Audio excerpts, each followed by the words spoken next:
everyone. This episode is brought to you by CV Bearings. So CV Bearings do obviously their what's in their title. They do bearings here locally in Bendigo, in Wood Street. And look, these guys have helped me for so many years.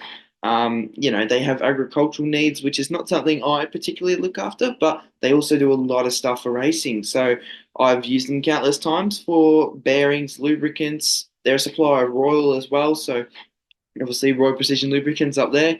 They're a stockist for them. So look, those guys pretty much have anything you could want, to get that car rolling. So yeah, big shout out to CV Bearings, and we love you guys. You've been supporting me for years, and it never goes unappreciated. Hope you all had a great Mother's Day as well. To all the mums who work tirelessly out there, looking after families, going out working, and taking their kids racing as well.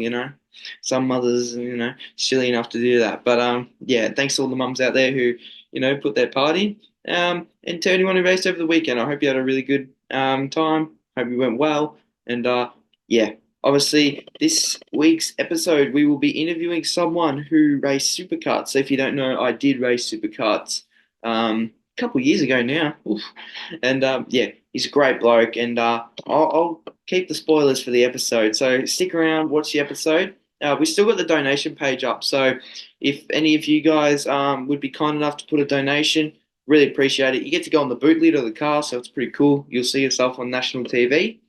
And also, if you can't put in a donation, if you like, share, or subscribe to the page, we would love you to do it anyway, but all support is appreciated. So thanks, guys, and enjoy this episode of Grassroots Racer. So what initially sparked your passion for motorsport, and how did you get started in the world of karting?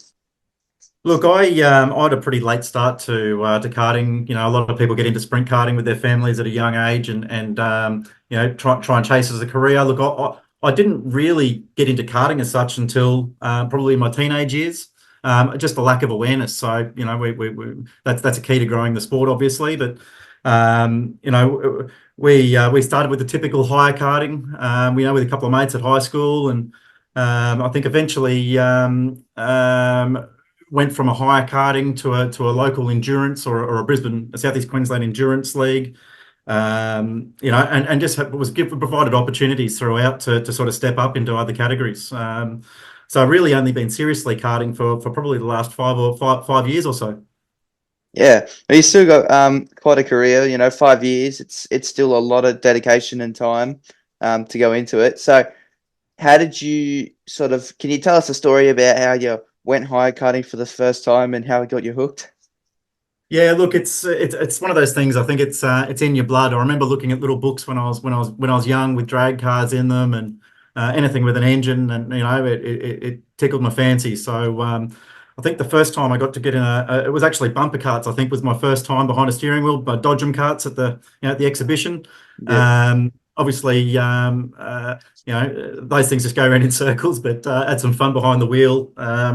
First time in a kart, I think, was actually down in Sydney when I was about 12 in an indoor complex. And look, it's hard not to enjoy it. I've never met somebody who's jumped on the track and didn't enjoy the experience.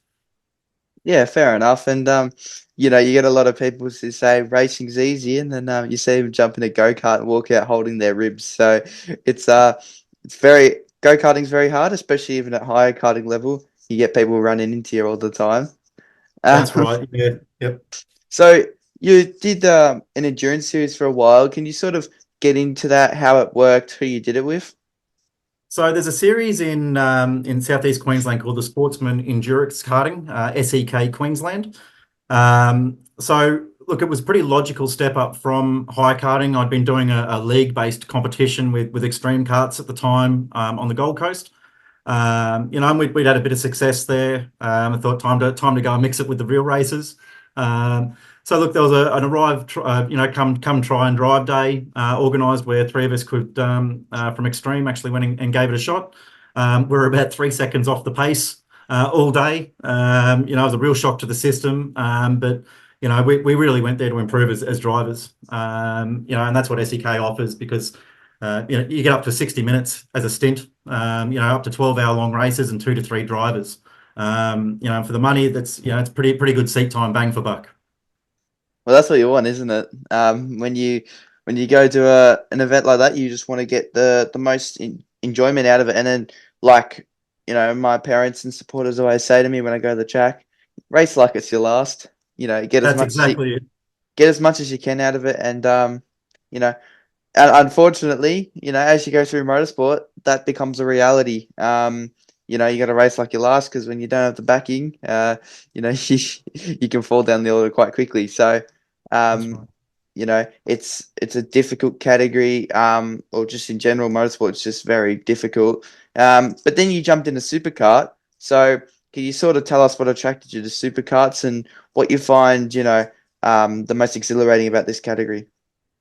So, look, superkarting is a group of categories. Just for anybody else out there, it's 5 categories of karts, I guess, from non-gearbox Rotax 125s all the way up to a 250 international superkart, at the top end.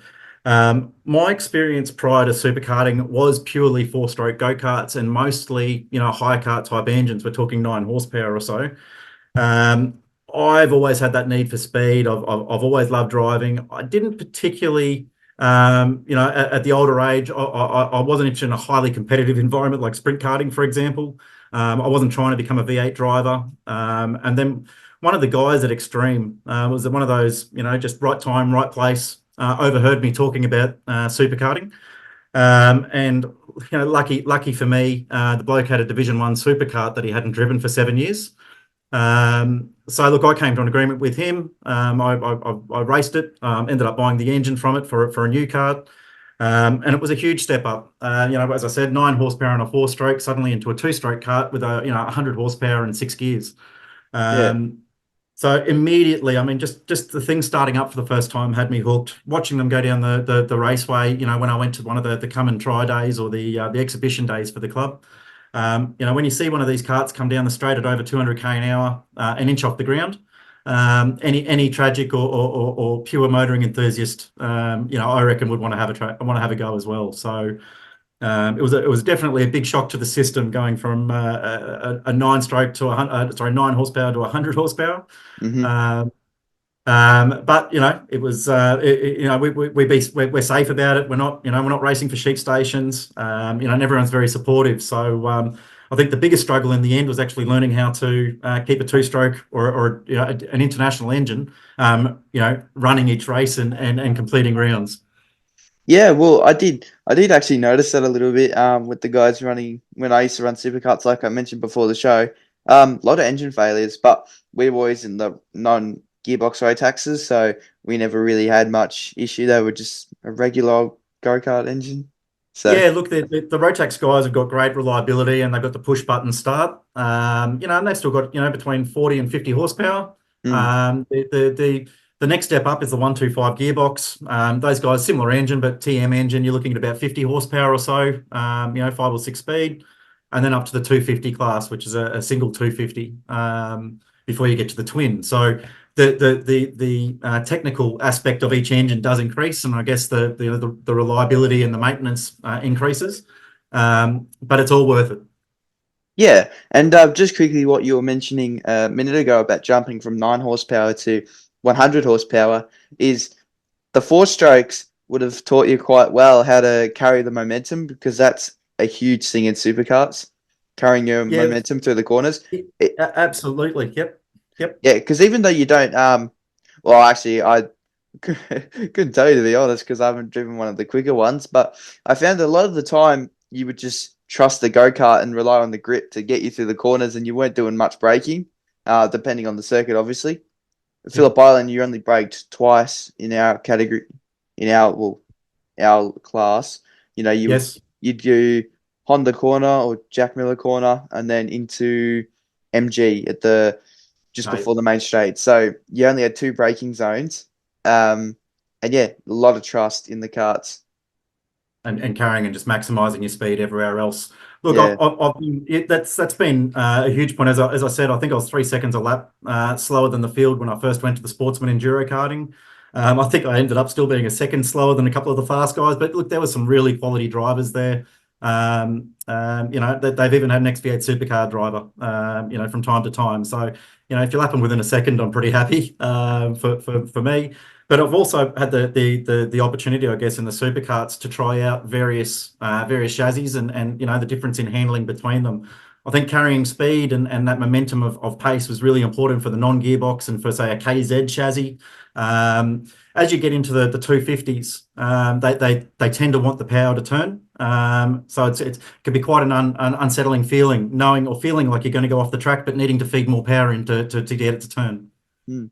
Well, that's But there's what a lot I've of faith in the group. Yeah. it's what I've found out with the RX-8 as of recent, that it's something I picked up from Superkarts. Because you got to chase it. You got to put the power down, just slowly chase it. I found that with the Formula V. I found that with the RX-8. So the Superkart actually taught me a lot of skills that I've now carried on into the cars, and I feel like it's a path that not many people rate as highly. I still think it's a great stepping stone. Yeah, look, I think it comes down to awareness. A lot of people, well, for storage and awareness. So people either have a daily car that they can take to the track on the weekend and have a bit of fun. Some other people will have a race car, and have room for a trailer. Look, I think the benefits of superkarting are huge, really, from cost, limited storage requirements, ability to transport quite easily. The superkarting. I've gone down the bang for buck route, I guess, with my racing, and I want to go as fast as I possibly can for my money spent. Those 250 inters will lap similar to a Formula 3 car. The lap record is similar to a V8 supercar. And I can assure you that our cost to do those lap times is an absolute fraction of those categories. I think if people were aware of the cost savings for even more grin factor in coming into superkarts, we'd probably fatten up the fields a bit more. Yeah, no, definitely. That's one of the main issues we had down in Victoria. So I'm not sure if it's similar for you. It's just the grids weren't big enough. Well, they were big enough for us to race, but superkarts should have and could have been a lot bigger. So I feel like it's a path that not many people look into, and I saw it as a great stepping stone because at 12 years old, I was able to hop into a superkart, learn Phillip Island, learn Winton, learn these Victorian tracks before I even went there in the Formula V. Absolutely. Look, the level of detailed knowledge you get of a track surface, especially in a kart. Look, I'd done quite a few laps. Not a huge amount of laps, but I'd done enough laps of Queensland Raceway before to think that I knew the surface. And when you're an inch off the ground and you can study it at different speeds, there's things you learn about the track and the surface and tiny little quirks that you can definitely take advantage of in a car. I think that, look, I think you nailed it. The traditional pathway is for sprint karting, for driver development, for people chasing a career. Superkarts probably hasn't been that, the career path if you want to get into V8 supercars or similar. But look, at the end of the day, look, I'm here for driver development and learning. The reality is, a very small percentage of people will make it through to a paid career, I guess, from junior sprint karting. Yeah. And if you want to continue driver development, karting just continues to tick boxes. You mentioned the numbers on the field. Look, it is not a struggle, so to speak, but we work on it actively within the club. We first round can always be a little bit soft with entrants, people getting their carts ready still from the last year and waiting for parts to come back. But look, I think we're going to have 18 or 19 on cart next round in a couple of weeks. So that should fill out the track a little bit. And I think it's a critical mass. When people see more and more carts on track, it becomes more attractive to race in as well. Yeah. And we just found that we actually had numbers a little bit better than that when I raced. We were in the mid-20s, so we had good fields. The only thing was you would have classes, so everyone would either be in heavies or non-gearbox heavies or non-gearbox lights, and then there'd be 1 250 national, 1 250 international, 3 juniors, and then there was just those categories with no one. So yeah. Look at that. Look, that still does happen a little bit. We're starting to fatten it out. I think we've got about 6 125 gearbox entries and about 5 or 6 250 national entries, a couple of international entries, and a couple of non-gearbox entries. So, Last year we had more non-gearbox, as a more of a budget type, approach to entering the sport. Look, the cost to race has increased with entries, and I think those people just moving up to the 125s, represented value for money for them. Yeah. Yeah. And what? Well, it's a bit of an odd question, but when you look at superkarts, how much do you think, as a ballpark figure, do you think you could spend to do your class? Because I know you do it on a budget, and then there's definitely someone in your class who's got an unlimited budget and does it totally different. So, Look, I think there's no one, so to speak, with an unlimited budget or treats their racing with an unlimited budget up here. I mean, we try and keep it as gentlemanly as possible. Definitely no cheating. We help each other get on the track, etc. So, oftentimes you'll see a competitor racing over to give something to somebody else just so they make the start line and they can have a good race together.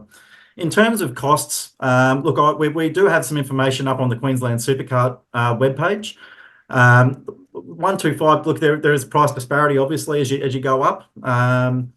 Look, a competitive 125 gearbox kart, you can probably buy for around $15,000. Maintenance throughout the year. Look, I'll have to double check. I think it's about 5 or 6 grand a year, including all your entries, like to race it for a year.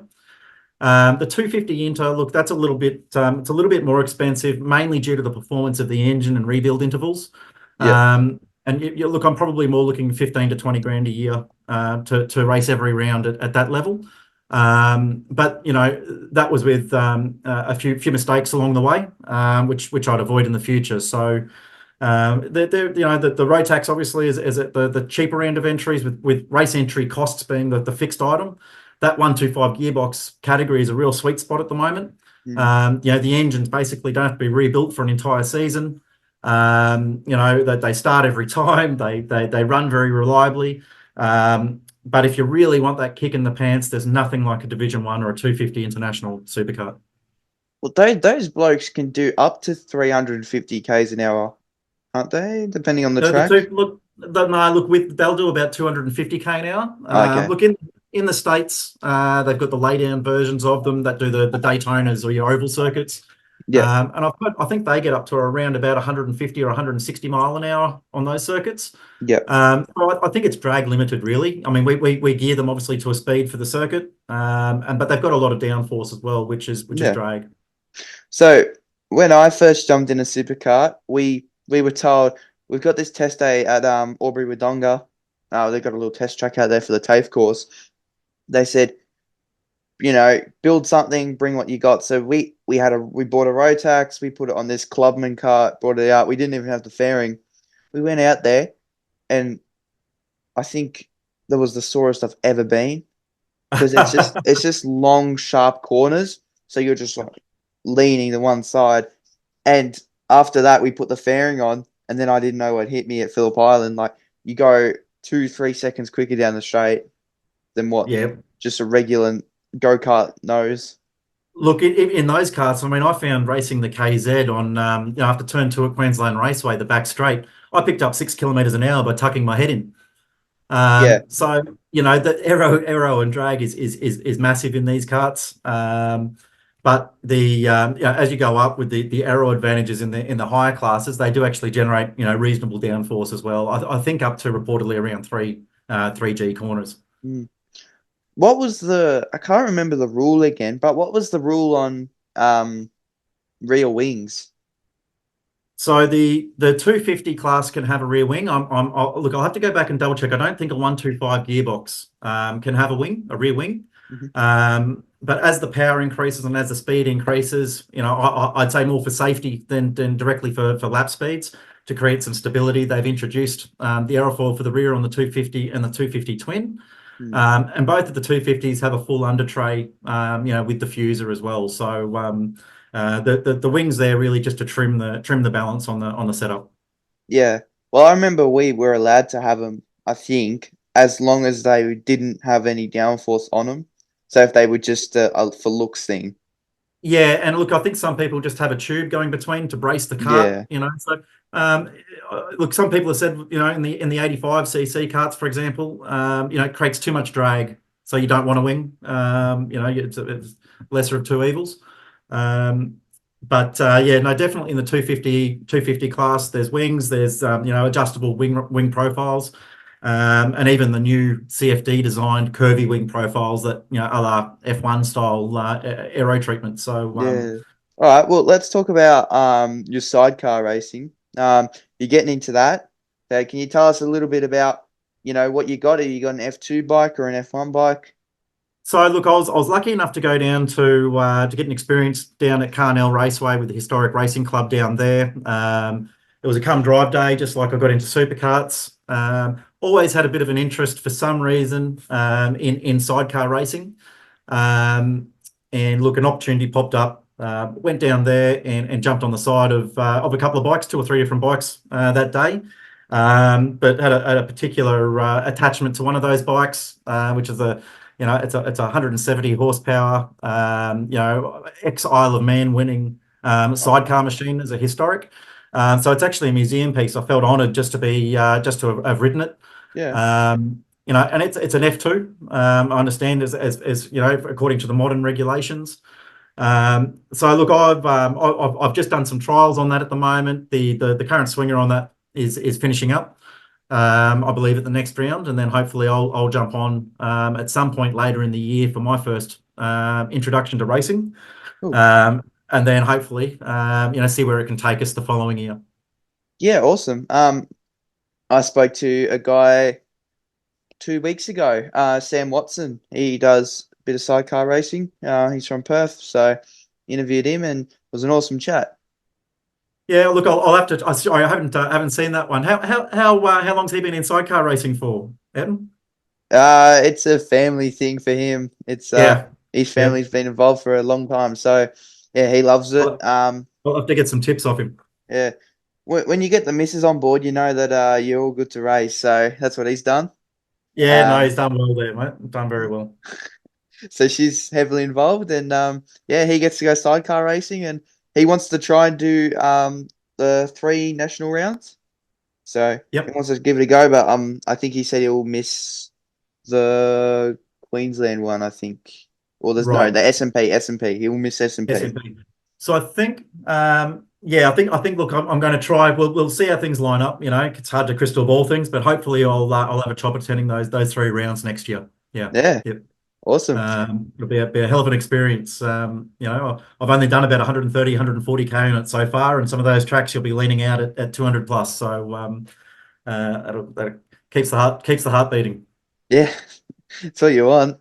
Supercards wasn't enough for you, was it? No, look, I kind of made a decision pretty consciously when I got back into karting or motorsport in general. You know, I felt like I'd have missed an opportunity to experience it. You know, for my first 25 years of life or so, and I've just made a really conscious decision to try and, you know, become involved with as many different types of motorsport, or get experience in as many different types of motorsport as I can. So. You know, sidecar is the next one. Look, they all kind of tick the crazy box as well. I don't know why that is, but you know, I love the Division One Superkart. There's just nothing like it. The sidecar racing, well, look, there's probably nothing like that either. You know, and it's like there's lessons you can apply from one to the other. But at the end of the day, you know, you got a lot of trust in somebody else, and you're not in control of the brakes or the accelerator. Um, and then, you know, ultimately, rally would be another a category that I'd love to graduate to. But I'm Yeah, treating this all as a learning experience, I guess, and just trying to develop as a driver through various categories. yeah, awesome. I was gonna say, are you going in as a rider? Are you gonna steer the thing, or are you just gonna lean over and help I'll balance be it? Yeah, I'll just be ballast, mate. So the bloke that I've probably secured a ride with is a very talented, you know, a rider driver, um, very fast guy, and very safe, which was important to me. So no, look, we're hoping we'll have quite a competitive run next year anyway. Yeah.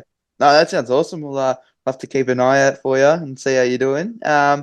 But yeah, Hopefully, hold on, mate. That's my rule. yeah. Well, that's what Sam said. He goes, if you're gonna be ballast, always have one hand holding. Absolutely. Don't want to let go. Just don't let go. Yep. I watched some footage after I interviewed him. I was like, oh, I don't know too much about sidecar racing. I'll sit down and have a look. And the ballast, they just throw themselves around like they do a mega job. You know, just looking at you know, from an outsider's view, looking at it, you think all they're doing is swinging left for a left, swinging right for a right, and that's it. Boy, was I in for a shock. You know, it's so much more dynamic than that. You think about a race car and you know, where you want the weight distributed through a corner on the entry, the mid corner, and the exit. You know, now instead of worrying about the rate of acceleration or deceleration or direction of the vehicle, you're now controlling that ballast so that the rear wheel can get traction, as much traction as possible Yep. at all times. So, you know, you might be over to the right for a right-hander, but you'll be swinging all the way back or you know, on the rear wheel, I guess, to make sure it doesn't lock up whilst it's braking. Yeah. You become more central in the bike mid-corner and then back out onto the rear wheel on exit once again, so you don't get wheel spin. So there's a lot of work there, but when you do it right, the bike helps you. You know, the G-forces really help. Yeah, and to the people watching, it's not like they sit in the, oh, I guess you could call it, it's not really a tub, but I guess it's a little tub. It's not like they just lean over the tub. They get out and hang over the edge. Yeah, So, look, you know, I mean, it was my first time, mate, but I like to get in and experience things. So, you know, managed to get a snap, I think, at the shoulder, you know, an inch or two off the ground, and a couple of marks on the leathers. I think that's the exhilarating part of it. It sounds silly, but you know, people go, you're far too close to the ground. But look, you're in control of how close to the ground you are. You know, you've got to have some confidence. You've got to treat it with caution, obviously, but you know, it's not necessarily unsafe. You know, I can't remember the last time someone's been seriously injured. But yeah, you know, you do just get in the back there and hold on. Yep. well, it sounds like that you've got something for going really fast, really low to the ground. Superkarts, you sit barely off the ground, and then these things you're leaning onto the ground. So, you know, it's I think the experience in the supercart or karting definitely helped with my ability to be that close to the ground and you know, not be scared or have a fear of it. Apparently that's a pretty common feedback from other people that you know, probably aren't used to being so close to the ground. But no, hopefully, you know, lessons learned in the karting world will translate to you know, good lap times in the sidecar world. yeah. So, you know, it'd obviously be a similar job to, I guess, oh, it's not similar actually, but I was going to say it's like a skier in boat racing, you know? Yeah, look, I don't know what I'd compare it to. Yeah, it's sort Such of a hard. unique experience. It's, you know, you truly are a passenger, and all you're doing is enabling your rider not to go off. You know, and it's a strange way of looking at it. You know, you're just trying to give them maximum grip at all times, and geez, you know, it's the Div One driving a 250 supercart is an experience. You know, it's eye opening. Getting in one of these sidecars, I mean, absolutely do it, but it's also an eye opener. You know, when they Yeah. take off and for the first time and you're just holding on, it's every bit as much as you think it'd feel like it feels. Yeah. I remember in the supercarts, you were obviously driving the quicker ones, but in the juniors, we're slow. So we're going down the straight. We're still doing about 190, I think we were doing. And I'm sitting right under this guy. Then the 250s just come by, phew, and just leave you. Yeah, look, That's the 250 inters would generally lap the I guess the non-gearboxes, the 85s, and the look at, you know, some of the slower 125 gearbox drivers. But you're right, you know, you know, I'd go and apologise a few times to the Rotax guys because you feel terrible. You know, you might be coming past them with 100k an hour difference in speed. Um, and you know, I got to experience that for myself when I jumped in one of the KZ categories. And tell you what, I'll go when I go past them. I'll leave a little bit more room now. I'll tell you that much. yeah. Well, when we did the go-karts, so 3 laps for us was equivalent to 6 laps for the internationals. Like they were Yep. quick. So I think they Yeah. used to do 6 laps to the juniors and then whatever the internationals can do in that time. And where was that? At Phillip Island, was it? Phillip Island. Yeah, big, fast flowing circuit. I mean, look, I think the Div Ones down there have a lap time almost as fast or as fast as the V8 supercars and the Quicker. superbikes. I Quicker. think it's think it's nearly 2.5 seconds quicker than the lap record in a supercar. So we're lucky enough to have that driver up in the Queensland club, Russell Jamieson. Coach design and great family, hugely supporting to the drivers and the club in terms of growth and their knowledge how to go fast and maintain them. But yeah, look, that Russell Jamieson can turn in a seriously quick time in one of these Division 1 supercarts, that's for sure. Yeah, well, has he ever gone overseas or has he just stayed here? Look, I think he did. I think he went over to UK at one stage. Did a race over there. Did pretty well. I'll have to get his background off the races database. I think he's got a little bit of a profile there. But in Australia, he's been national champion on several occasions. And it's consistently in the top two drivers in terms of pace. But more importantly, just one of those blokes who goes out of the way to ensure everybody else has had a good day. Yeah, awesome. That's all you could ask for a club member. They always rock up, put in a good effort. So, that That's never right. goes unappreciated. But let's talk about some of your future goals. You said rally is a category you'd like to race one day. What are your actual goals and aspirations for the future? Is there something that where do you want to end up? Look, where I want to end up. Look, I'd love to do some silly builds. I've talked about it to friends, but I'd love to put a two twin 250s on a supercart engine and see how fast that laps. Which I'm told I'm absolutely stupid for even contemplating it. I'd like to get into rally. It's more about it's always going to be a chasing personal development. I'd love to go overseas and experience some of the international racetracks. Look, I'm 42 years old. I'm not here for a racing career per se. I'm too slow and I'm too old. But I tell you what, I'm going to I'll give it my best punch to continue experiencing as many categories as possible, and try and the reason I've had these opportunities because other people have provided them to me. So hopefully along the way I can provide the opportunities to other people coming through as well. Yeah, awesome. And if you had any advice for your 16-year-old self, what would you tell him? My 15-year-old self, chase your dreams. Just Yeah, ignore everything. Nothing else matters. Do what you dream about and make it happen. cool. Have you got any sponsors you'd like to thank for helping you along the way? Look, the integrated leasing solutions have sponsored me. Partly last year and into next year. Look, it's the club sponsors themselves. You might see Ampol and Ultimate Steel Framing, our main sponsor. So they're very supportive, and the financial, the support that they provide to the club, helps us grow as grow membership base and improve the amenities that we've got. But otherwise, I think there's a lot of people out there just individually, that help people along the way, and thank you to all of those people. Yeah, cool. And do you have any social medias that the viewers can follow you on and keep track of your progress? Yeah, look, I've got a video, YouTube Ewen, I think it is, you with the, tube, Ewen, EWEN. You can also jump on the Queensland Superkart page. There's plenty of YouTube footage of the various categories. And also just get in touch if you're interested, want to come out. Look, we're a really friendly bunch. I'm happy to speak to anybody about anything, so always just reach out. And we're just keen to get more people involved. It's fantastic for type of community, but it's also good for headspace and other elements that people are dealing with in their busy lives now. Yeah, cool. All right. Well, thanks for jumping on tonight. Really appreciate it. Obviously to have someone like yourself, I don't think I've interviewed. I've interviewed one or two people who've done supercarts, but yeah, you're one of the only few I've interviewed who's done supercarts properly, and as someone who has, it's an awesome experience. Absolutely love it. So appreciate you jumping on the show tonight, and yeah, hope you have a good day. My pleasure, and jump in touch. As I said, if you want to get involved, always get in touch with someone. Awesome. Thanks for your time, and good luck for your racing. Thanks, Ed. See you, mate.